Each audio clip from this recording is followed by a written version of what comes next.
black belt laughed at a shy little girl's stance. Seconds later, she silenced the whole room. When a shy, soft-spoken girl stepped onto the mat at a local martial arts showcase, no one paid her much attention, least of all the black belt instructor who couldn't hide his smirk. Her stance looked awkward. Her eyes stayed down. To the crowd, she was just another timid kid about to be embarrassed in public. But within moments, silence fell, and what followed would leave the entire room breathless. Because behind that quiet demeanor was a legacy forged in sacrifice, discipline, and something far deeper than technique. In less than 5 minutes, she wouldn't just stun the spectators. She would change how they viewed strength forever. And the man who mocked her? He'd never forget the day a little girl taught him to stand down. Just a quick pause before I forget. Let us know in the comments where you're watching from. And if you're new here, consider subscribing to our channel so you don't miss tomorrow's special video. I guarantee you won't want to miss it. The gym smelled like pine-scented cleaner and sweat. The kind of sweat that clung to the walls, like ghosts of battles past. It was Saturday morning at Riker's dojo, a place where ambition often spoke louder than discipline, and where new students learned that not every black belt earned respect the right way. In the far corner, sitting cross-legged on the blue mats, was a girl no older than 10. Her GI was crisp, untouched by the friction of sparring. Her small fingers gripped its sleeves nervously, folding them and unfolding them again. No one knew her name yet. She hadn't spoken much since she arrived. Her mother stood at the entrance, arms folded, jaw clenched, not with worry, but with restraint. A woman who knew how to stay still in a world that never stopped watching. She carried a worn duffel bag with an old patch stitched into the side. Most didn't notice it. One man did. Master Colby Riker, a 5th-degree black belt and local legend, walked across the floor with the confidence of a man too used to applause. His students watched every step like it was scripture. But as he looked down at the girl, quiet, still, knees tucked, he tilted his head with a smirk that didn't reach his eyes. "You sure this is the right room, sweetheart?" he asked, chuckling. "We don't teach ballet here." A few of the teens laughed behind him. The girl didn't flinch. Her mother's voice cut the air, calm and clear. "She's here for the sparring round." Riker raised an eyebrow. "That's so." The girl stood. Slow. Precise. Like she'd been taught not to waste a single motion. She bowed, not to Riker, but to the mat itself. A gesture older than the man laughing at her. "Suit yourself," he said, still amused. "We've got a few minutes before real matches begin. Let's see what you've got." "You." He pointed to one of his older students, a cocky 15-year-old with fast hands and no patience. "Take it easy, all right? Don't scare her off." The room began to shift. Subtle, curious glances. Whispers. The girl stepped onto the mat, feet bare, eyes down. Her stance was unusual. Guard low, weight shifted. Not what Riker taught. Not what the others knew. That's when he laughed again, louder this time. "That's your stance." But her eyes didn't rise. Her hand adjusted a loose strap on her wrist. From her pocket, a small patch of fabric peeked out, a stitched insignia. Faded. Military. A trident barely visible. The room didn't notice. But her mother did. And she nodded. Then the bell rang. The boy facing her, tall, cocky, brimming with teenage arrogance, gave a casual bounce on his heels, like this was warm-up, not a match. He wasn't mean. Just thought he knew how this would go. After all, he'd sparred dozens of opponents. Some twice her size. This one looked like she'd cry if you raised your voice. The room watched with mild amusement. A few parents near the benches leaned in, hoping for entertainment. One instructor chuckled, "She'll learn. First fall always humbles." Master Riker didn't call the match officially. He didn't have to. This wasn't a real bout. It was mockery in disguise. "Go easy," he said again. The boy lunged. A simple, overconfident jab, just enough to provoke, to set the tone. But his hand sliced through air. The girl wasn't there. No flinch. No retreat. She'd pivoted. Subtle. Silent. Like water refusing to be split. The room blinked. The boy blinked harder. He came again, sharper this time. A kick, textbook style, fast enough to tag her torso. But again, she moved. Not with panic, but with patience. Timing. His foot missed by a breath. He stumbled. Now the murmurs grew. On the edge of the mat, her mother had not moved an inch. Arms still folded. Face unreadable. And for the first time, Master Riker's smirk twitched. Just barely. The boy adjusted, annoyed now. He moved in again, tighter. 3 fast strikes, all aimed to graze, to prove dominance without cruelty. She didn't block. She didn't strike. She repositioned. Effortless sidesteps. Knees bent just right. Hips aligned. Breathing measured. The kind of footwork Riker taught only at black belt level. And even then, most forgot it under pressure. And she hadn't thrown a single punch. Hit her, someone whispered from the back. He did. Or tried to. She spun, slid low, came up just to his left side. The moment his balance shifted forward, she tapped his shoulder with 2 fingers. Not a strike. A reminder. He froze. She could have taken him down. But didn't. Didn't need to. The silence came not after a blow, but after mercy.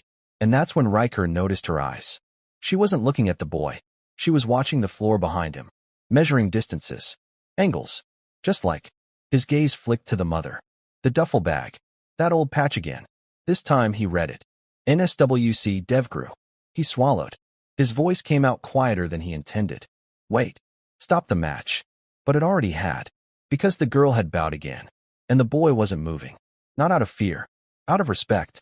He just didn't know why yet. The boy stepped back, face flushed, but not from exertion. He wasn't humiliated, just confused. He'd felt something in that last moment.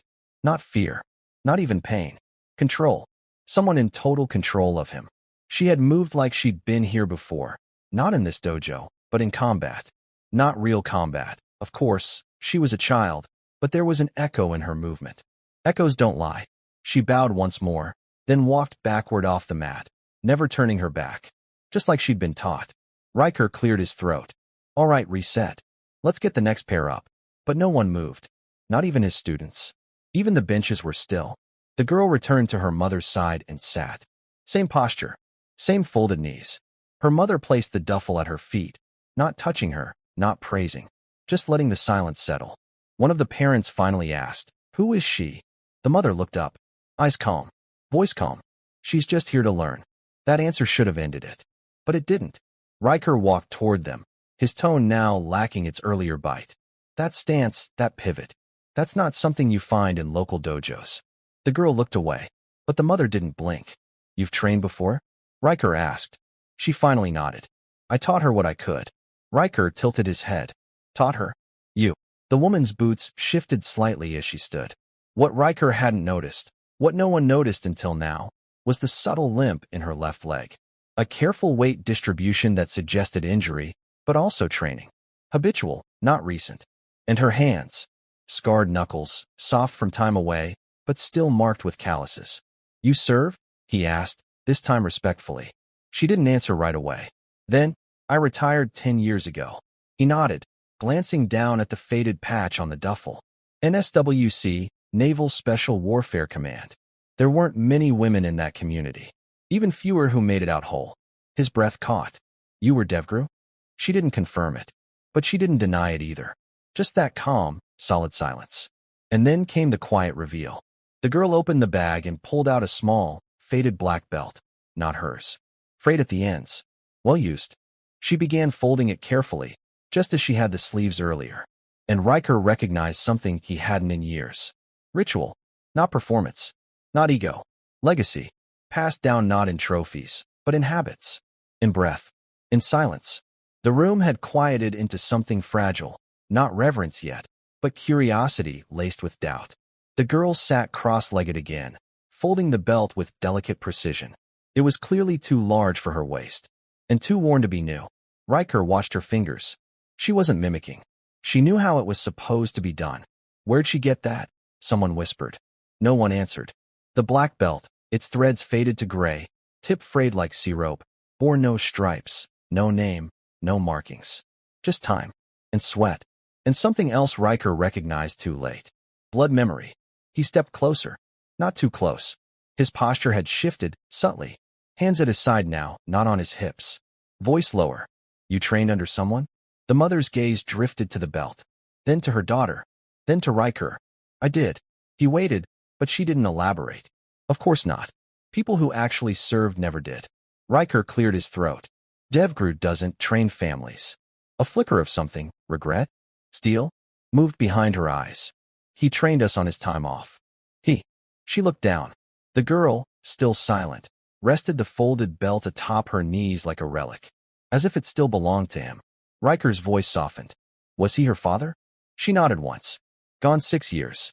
That answered everything and nothing. The silence lingered. Uncomfortable for some, sacred for others.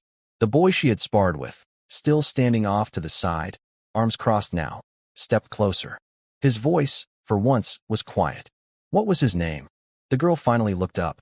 Just one word, careful and clear. Marcus. That name meant nothing to most. But Riker blinked, once. Then again, like memory just slapped him. Marcus Hayne, he asked, breath catching. The mother's silence was answer enough. Riker exhaled, half-whispered. They called him Spectre. Now even the teens in the back had stilled. Spectre was a name you heard in the background noise of military legends. Always spoken low, like thunder in the distance.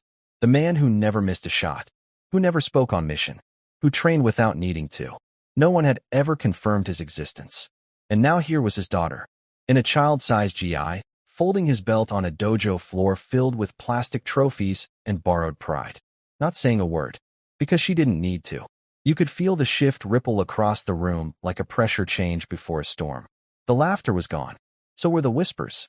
Even the sound of distant traffic beyond the thin gym windows felt muted now, as if the outside world knew to stay back. Spectre. The name didn't need a file. It carried its own classified air. And now that name rested gently on a 10-year-old girl's shoulders. She didn't seem burdened by it. Didn't look proud or scared. Just calm. Present. Riker stepped back, hands suddenly unsure what to do. His entire posture recalibrated. This wasn't a sparring warm-up anymore. This was something else. A reckoning, maybe. I trained with a guy who swore he'd seen Spectre shoot out a generator light from a moving chopper, Riker muttered under his breath. Didn't believe him. The mother glanced sideways, quietly. He hated helicopters. That quiet correction hung heavier than any boast. One of Riker's students, a 16-year-old with a blue belt and too many opinions, tried to shake it off. She didn't even hit him, he muttered, pointing at the girl. She just dodged. That's not fighting. Riker didn't answer. He just looked at him. But the girl did. She stood, walked back to the mat. Slowly, deliberately, like it mattered. The room parted as she passed. She looked at the boy she'd sparred with earlier and bowed. He hesitated, then bowed back. And with a simple pivot, she moved into position again. Ready stance. Still that odd posture. Not Riker's way. Not textbook. But now, no one laughed. Because suddenly, it didn't look odd anymore. It looked precise. The blue belt teen hesitated. Go on, Riker said. Spar with her. He stepped up reluctantly, a half-smile tugging at the corner of his mouth. Not arrogance now, but uncertainty disguised as confidence. She didn't blink. This time, she moved first. One step forward. Weight low. And in that one step, everything changed. The shift of her hips. The pivot of her ankle. The way her elbow guarded her ribs while the other hand tracked air. Not just movement. Not just sparring. Tactics. Pattern breaking. It was exactly how her father used to move, Riker knew now. He'd never seen Marcus Hayne in person, but he'd watched the footage. The grainy, midnight green kind with no audio and no replay. You couldn't copy that kind of movement from watching. You had to live it, or be raised by it. The moment her foot touched the mat, the blue belt knew this wouldn't be like the drills.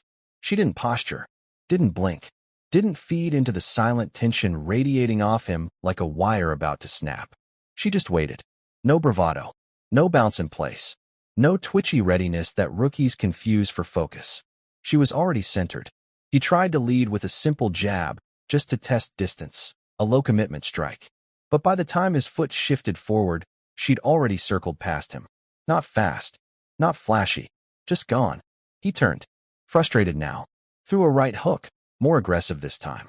Her arm moved, only just, and redirected it with the side of her wrist. It didn't hurt. It didn't stop him. But it reminded him he had no idea what she was doing. And worse, she did.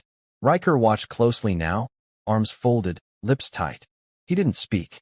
He didn't need to. The girl took no offensive stance. She simply existed in response. Always just outside his reach, always one breath ahead. It was defensive strategy at its purest, not evasion out of fear, but calculated refusal to be controlled. And Riker finally saw it. She wasn't trying to win. She was showing him that he couldn't. The blue belt lunged, frustrated now. A messy kick, more force than form.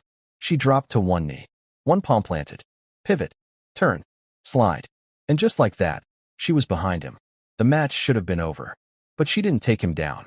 Instead, she stood, slowly, and waited. A cold hush spread over the room. She was teaching him something, and he was finally learning it. He turned, slower now. Guard lowered. And for the first time, he bowed, not because he was told to, because he understood. She bowed back, and the match ended. No points scored, no contact made. But everyone in that room, from the skeptical students to the quiet mothers in the back, knew what had just happened. Not dominance. Presence. Not attack. Mastery. Riker turned to the mother, who hadn't moved. She doesn't fight to win, he said quietly. The woman nodded once. She fights to remember. No one applauded. Not because they didn't want to, but because clapping felt wrong. It would have shattered something sacred. The girl stepped off the mat in silence, returned to her corner, and sat back down exactly as before. Knees folded, hands resting in her lap. The black belt, her father's, still cradled gently beside her. Like nothing had happened. But everything had. Riker glanced around the room. Gone were the smirks. Gone were the half-whispered jokes. Even the older students sat straighter now. One of them quietly tightened his own belt. Not because it was loose, but because he realized he'd been wearing it carelessly.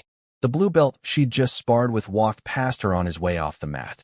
He paused, then bowed, not just with form, but depth. She looked up at him and gave a small nod. Still no words. Still no smile. She didn't need either.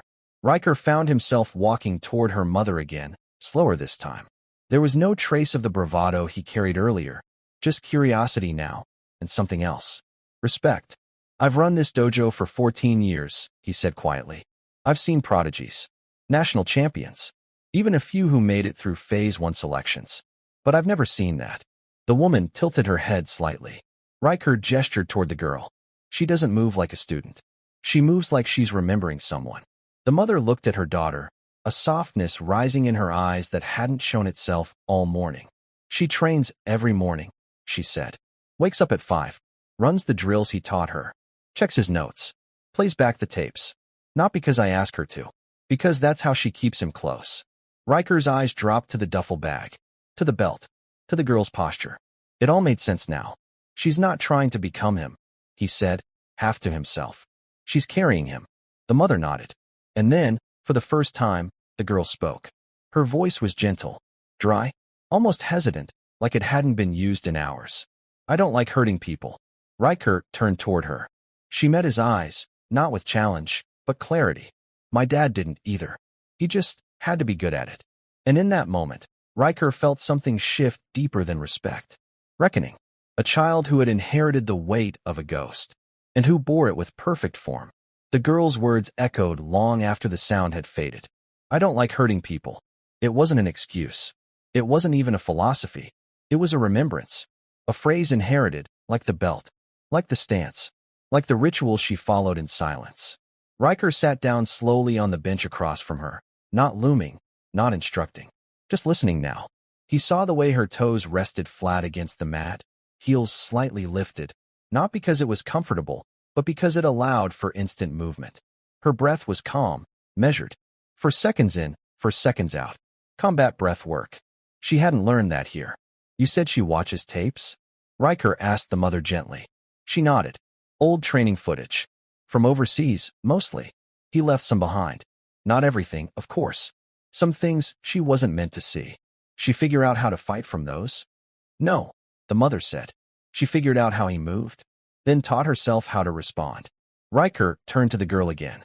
You don't strike first, he said. She shook her head once.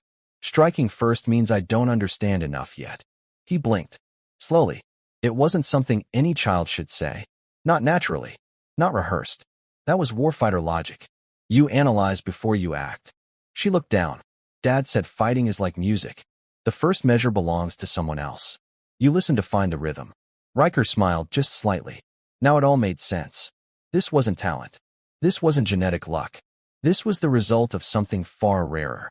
Inheritance of precision. She hadn't trained to defeat opponents.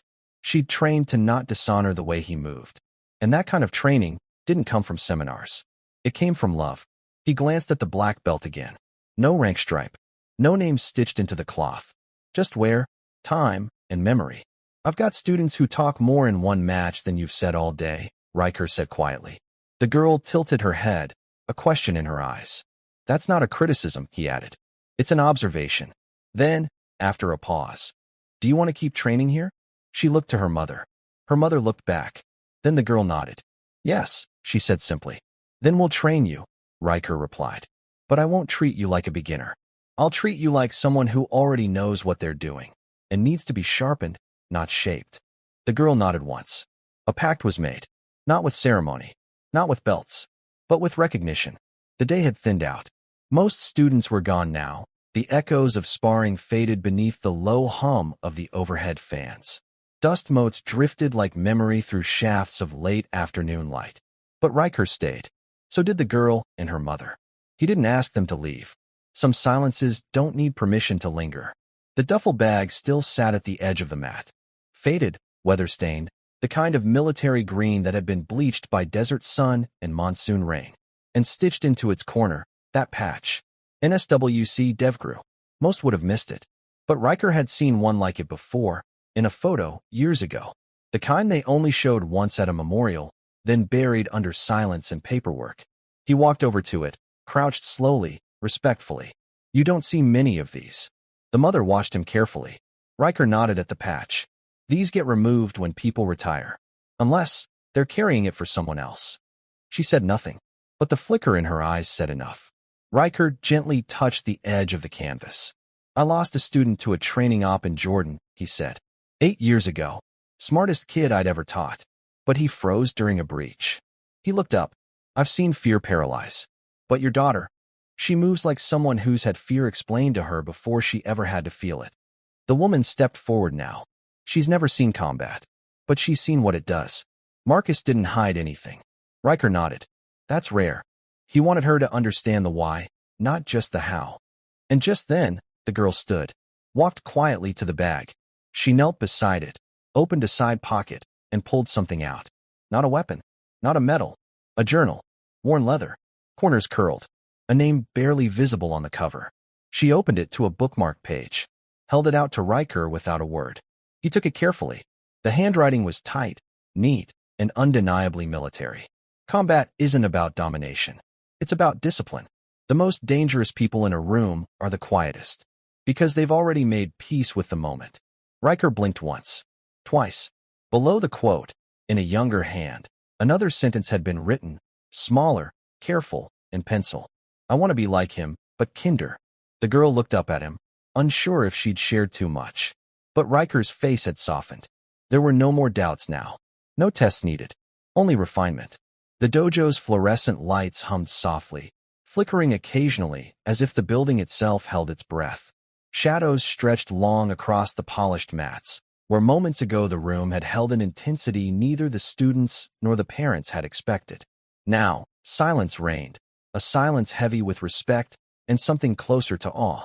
Riker sat on the edge of the bench, the worn journal resting carefully on his knee like a relic. Each line of ink within it felt alive, a tether between past and present, memory and hope. He traced his finger over the handwritten words as if seeking the very spirit of the man who had written them. Beyond the glass doors, a few parents lingered, whispering in hushed tones. Their earlier smirks and scoffs had vanished, replaced by a profound silence. They had witnessed something rare, not a flashy victory or a loud declaration, but the quiet command of someone who carried an invisible weight with grace and humility. The boy with the blue belt stood nearby, arms crossed and jaw tight. The confidence that had once bordered on arrogance was now replaced by a deep, almost reverential humility. He avoided looking directly at the girl, as if acknowledging that she had entered a space none of them fully understood. Near her mother, the girl sat cross-legged, her small hands folded gently over the black belt she had brought with her, a symbol not of conquest, but of legacy. Occasionally, her eyes flicked toward the journal Riker held, as though drawing strength from the inked memories and unspoken lessons contained within. Suddenly, a soft cough broke the silence, drawing everyone's attention. At the doorway stood an older man, one Riker had not noticed before. His uniform was simple but impeccably maintained, and the quiet authority he carried was unmistakable. Lines of experience etched his face, and the calm certainty in his eyes spoke of decades spent in service. "Commander Mallory," Riker said, rising respectfully and extending his hand. Mallory nodded solemnly. "I heard about the demonstration." Riker gestured toward the girl and her mother. "She carries a legacy," he said quietly. Mallory's gaze softened, tinged with memory. "I knew Marcus. To most, a ghost. To a few, a guardian." The girl looked up, eyes meeting Mallory's for a fleeting moment, a silent exchange loaded with unspoken understanding. Mallory smiled gently. "You've done well." The mother's voice was steady and filled with quiet pride. "She trains to honor him." Mallory's eyes sparkled with a rare warmth. "And to write her own story." The weight of history seemed to fill the room, not as a burden, but as a mantle passed from one generation to the next. Riker closed the journal slowly, aware that a turning point had been reached. "No more tests," he declared softly. "Only the path forward." The girl stood, her posture steady and sure. There was no need for words. Her presence said it all. She was no longer simply a student. She was a living testament, a silent witness. The dojo had finally settled into a calm stillness, as if it had exhaled after the tension earlier. The scattered echoes of footsteps and whispered breaths had faded into silence, leaving only the soft hum of the fluorescent lights overhead. Riker watched the girl sitting cross-legged on the mat, her posture straight yet relaxed, eyes steady and thoughtful. She wasn't merely resting.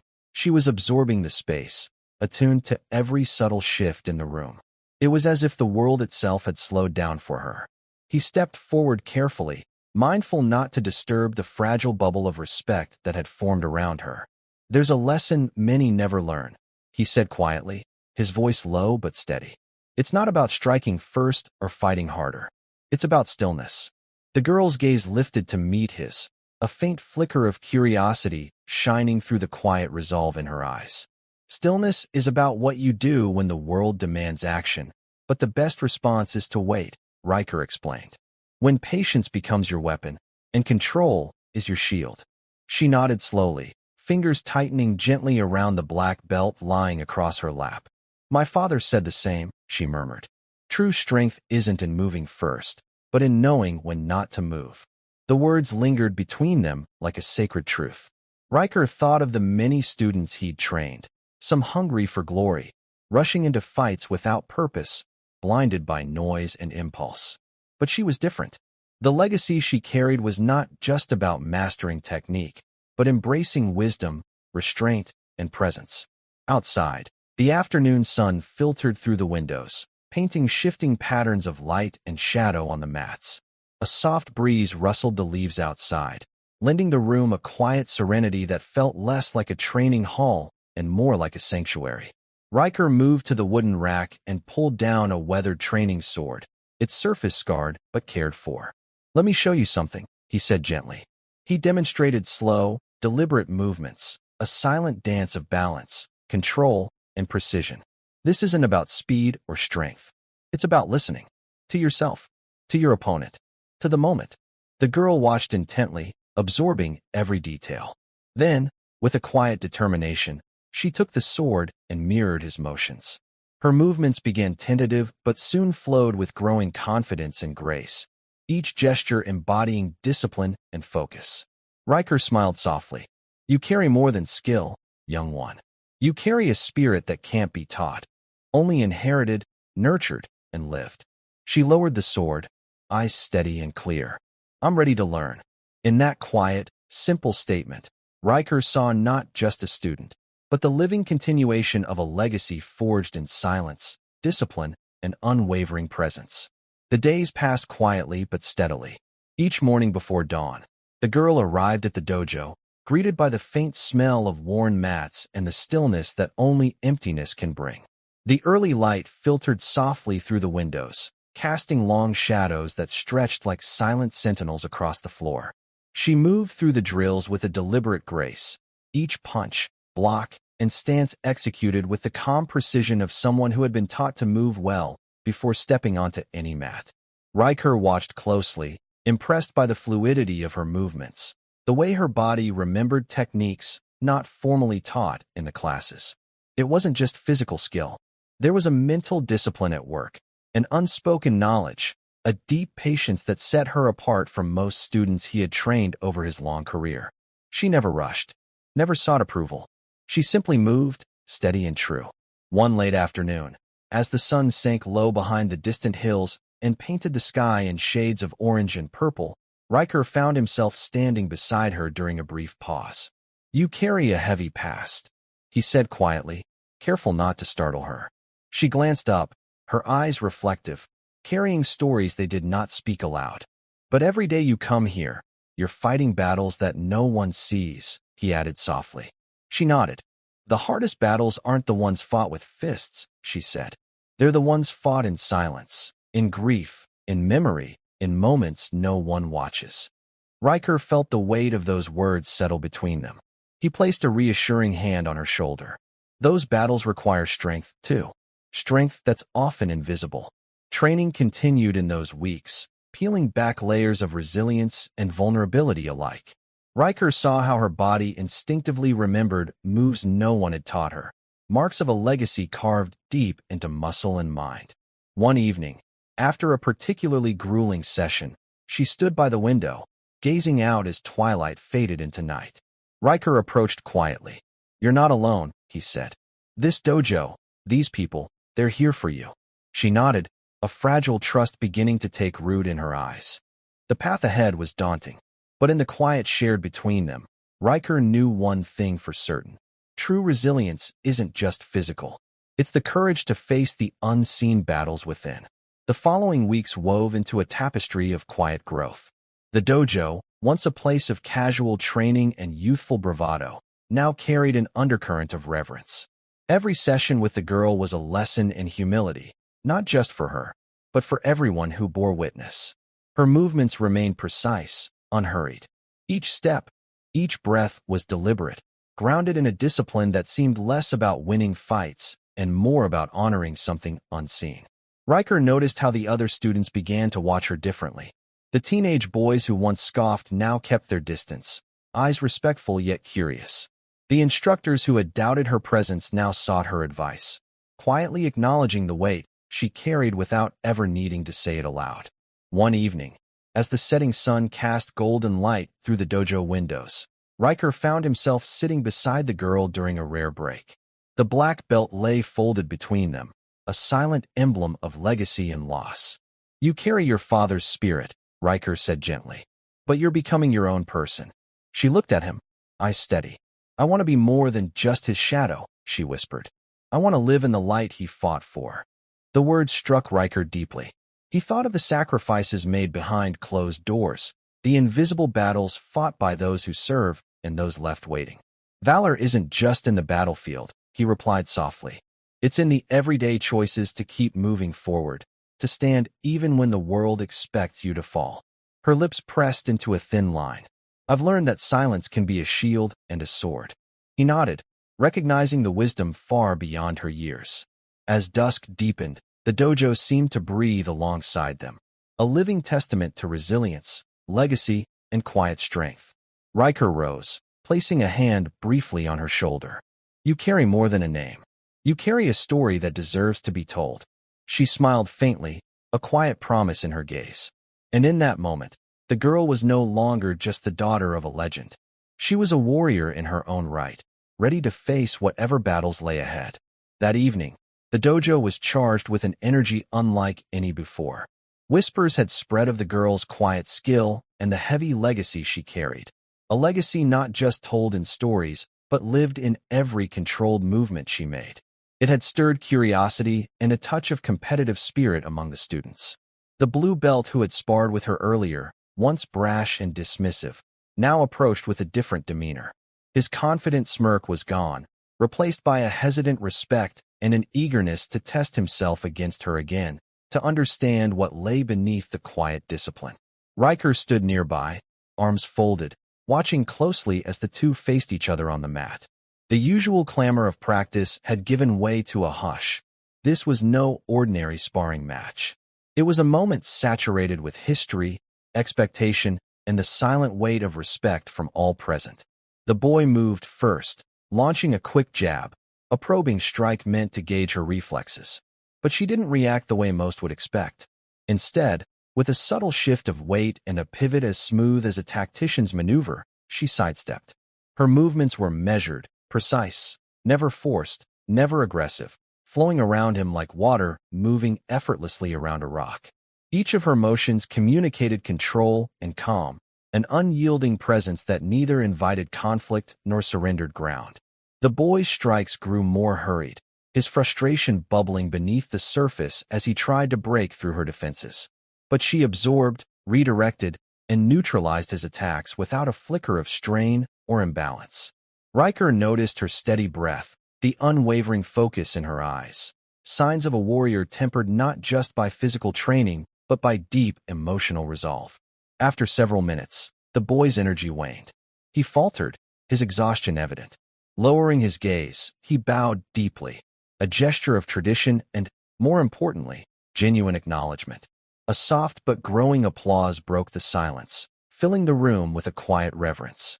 The girl offered a small, polite nod, serene and resolute. Riker stepped forward, voice calm but weighted. "This isn't about dominance," he said. "It's about presence, about understanding yourself so completely that you never strike without purpose." The boy looked up, eyes wide with a new respect. "I get it now," he admitted. "There's so much more to this than I realized." The girl met his gaze steadily. "And that," she said quietly, "is just the beginning." The weeks slipped by with a rhythm all their own. The dojo remained a sanctuary of quiet discipline, where every movement and breath seemed measured by a higher standard. Riker had watched the girl grow stronger, more confident, yet there was something deeper that had only recently caught his attention. One afternoon, as he helped her adjust her GI after a particularly demanding session, his fingers brushed lightly against the fabric at the nape of her neck. A sudden, almost instinctive pause came over him. There, partially hidden beneath the strands of her dark hair, was a faded tattoo, subtle and worn, but unmistakable. A black trident. The edges were softened with age, ink faded, but the symbol was clear. It was a mark Riker knew well. Not something seen on dojo mats or tournament banners, but a rare insignia, the emblem of DevGru, the Navy's most elite special operations unit. His breath hitched. He looked up slowly, eyes locking with hers. In that moment, the girl's quiet demeanor deepened into something more profound. There was a steel beneath the calm, a reservoir of strength forged in places few ever witnessed. "You carry more than just a legacy," Riker said softly, voice thick with respect. "That tattoo, it's not for decoration. It's a history few are privileged to hold." The girl met his gaze evenly, without hesitation or shame. "It was my father's," she said simply, as if passing on a sacred truth. "He told me it was a reminder that strength isn't just about power. It's about endurance, about carrying the weight when no one is watching." Riker nodded slowly, absorbing the weight of her words. That kind of strength isn't taught in a dojo. It's lived in every silent moment and every hard choice. She smiled faintly, a quiet acknowledgement of the path she walked. The room seemed to hold its breath, the unspoken truth settling like a mantle upon everyone present. She wasn't just a girl with a black belt. She was the daughter of a warrior who had walked a path few could follow, and she was ready to carry that path forward. The dojo doors creaked open softly, letting in a sliver of fading evening light. The girl stood taller, her presence undeniable, the hidden mark on her neck speaking volumes without a single word. No further explanation was needed. Her story had just begun. The dojo had emptied out, the last students slipping away into the cool evening air. The overhead lights dimmed slightly, casting long, soft shadows across the worn mats. The faint scent of sweat and wood polish lingered, memories of countless hours spent training, struggling, growing. On the mat, the girl stood alone, a solitary figure framed by fading lights streaming through the windows. Her black belt, wrapped carefully around her waist, felt heavier than the fabric alone could explain. It was more than a symbol of skill. It was the legacy of a man who had taught her much more than martial arts. Riker leaned against the wall in the corner, watching quietly. He saw in her the slow unfolding of something rare, a quiet strength forged not just in technique, but in endurance, humility, and unyielding presence. No applause would come, no cheers or grand declarations. This was not a story told with noise, but with steady, unshakable truth. She ran her fingers gently along the worn fabric of the belt, as if tracing invisible lines back to her father. Her eyes closed briefly, drawing in a breath deep and steady, a breath taught to her long ago, one that carried calm through storms. When she opened her eyes, they shone with clarity and resolve. Riker stepped forward, his voice low and steady. This journey, it's not about glory. She nodded, meeting his gaze without flinching. It's about carrying the quiet weight of what came before and walking forward with honor. She smiled softly, a serene acceptance of a path few could understand. The room held its silence, a reverence not for the girl alone, but for the invisible battles, the sacrifices, and the untold stories that shaped her. No words were needed. The legacy was alive, not in loud fanfare, but in steady, silent steps. And as the last light faded from the dojo, Riker knew the truth. She was ready to carry the weight of the past and to forge her own future. The soft light of early morning filtered through the dojo's tall windows, casting long shadows across the polished wooden floor. Dust motes floated lazily in the beams, suspended in the stillness of dawn. It was quiet, almost reverent, as if the room itself held its breath, waiting. The girl arrived with the dawn as she always did, her footsteps measured, steady, carrying with them a calm presence that seemed to soften the sharp edges of the space. Her black belt lay folded carefully in her hands, a silent emblem of the legacy she carried and the journey she was on. Riker was already there, preparing the training area with practiced precision. The clink of wooden staffs and the soft rustle of mats greeted her arrival. Their eyes met briefly, a nod passed between them, more than a greeting, a mutual understanding of the work ahead. Today, Riker began, voice low but steady, we focus on awareness. Not just of your opponent's movements, but of your own. The best fighters are masters of themselves long before a fight begins. She listened attentively, her gaze unwavering, absorbing every word. He gestured toward the walls lined with mirrors. Look closely. Watch yourself. Notice every detail, the tension in your shoulders, the rhythm of your breath, the way your eyes track movement. Fighting isn't just physical. It starts in the mind, in the quiet space where control and patience reside. Stepping forward, she faced the mirrors. Her reflection fractured into many images, each one a mirror of calm determination. She studied herself as if seeing a stranger, noting the subtle balance of strength and grace within. Riker led her through a sequence of exercises, slow, deliberate movements punctuated by precise, sudden strikes. Each required a fusion of mental focus and physical control, an acute awareness of timing, distance, and intention. As the session continued, other students quietly entered, drawn by the unmistakable aura she carried. They gathered on the sidelines, their earlier dismissiveness replaced by curiosity and growing respect. At one point, a young man stepped forward hesitantly. How do you remain so calm, even when pressure mounts? She paused, searching for the right words, then replied simply, calmness is a choice. It comes from knowing yourself well enough not to be ruled by fear.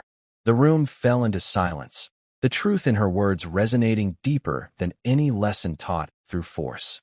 Riker smiled softly, recognizing the transformation unfolding, not just in her, but in all who bore witness. This was more than training. She was becoming a quiet leader, a beacon of strength, presence, and resilience. The atmosphere in the dojo was thick with anticipation as news spread of the upcoming regional tournament, a gathering where fighters from nearby towns and cities would converge to test their skills, earn recognition, and claim trophies. Whispers had begun to circulate about the quiet girl with the black belt, her name spoken in tones of disbelief and cautious respect. Many had underestimated her before, but now, curiosity replaced skepticism. Riker observed her in the dimly lit locker room, methodical and calm as she laced her gloves. The black belt around her waist gleamed subtly beneath the harsh fluorescent lights, a silent emblem of countless hours of dedication and discipline. There was no nervousness, No hesitation. Only a steady, focused presence. You don't have to prove anything to anyone, Riker said softly, his voice firm yet compassionate. This isn't about trophies or accolades. She met his gaze, her eyes clear, resolute, and unwavering. I know, she replied quietly. It's about facing myself, confronting the doubts, the fears. That's the real challenge. Their journey had never been about public approval.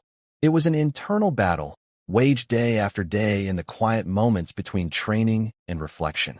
And today was another step along that path. The gymnasium buzzed with energy as the tournament began.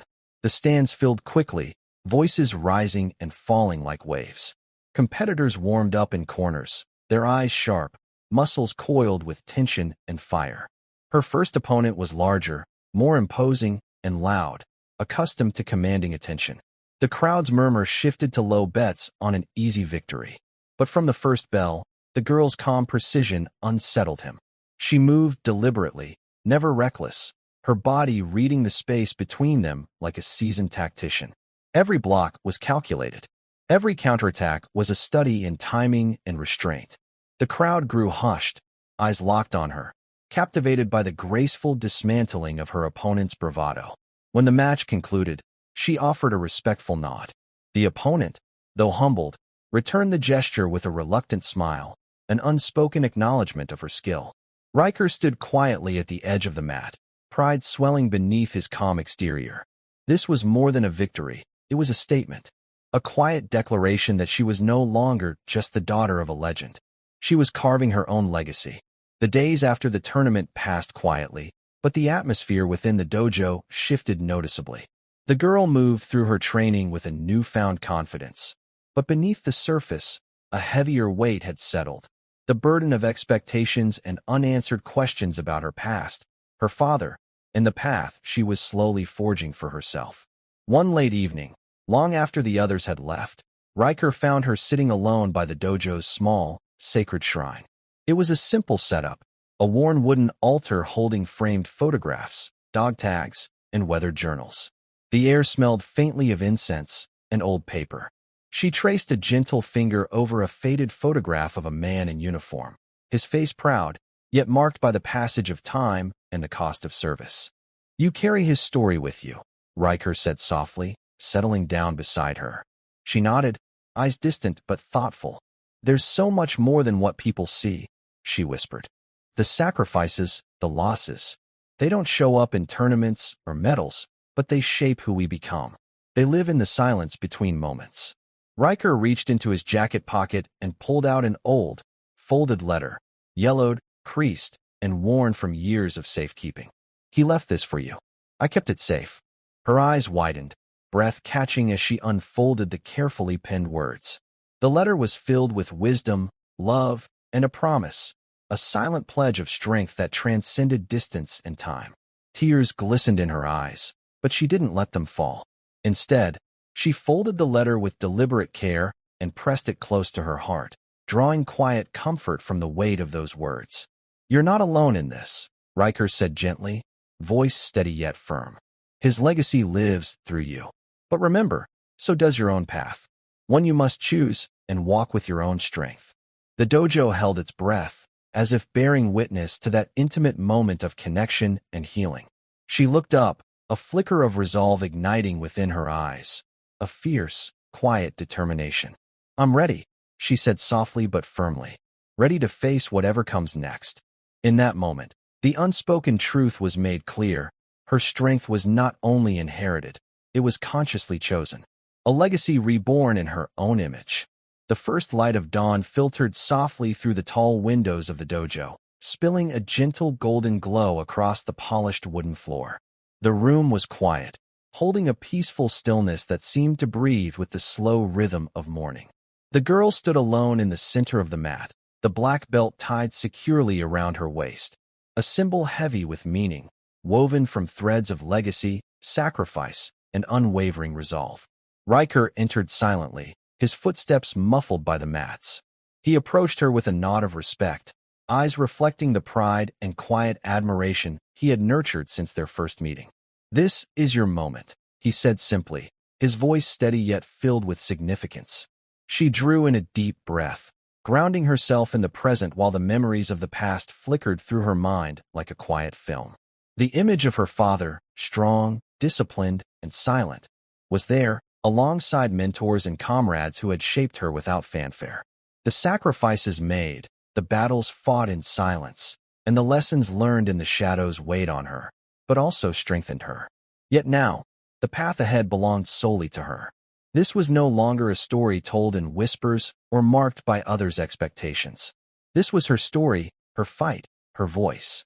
The dojo, once merely a place for physical training, had transformed into a sanctuary of rebirth, a place where resilience, humility, and quiet strength were forged anew. Each breath she took filled her with a calm determination that radiated outward, touching the very air around her.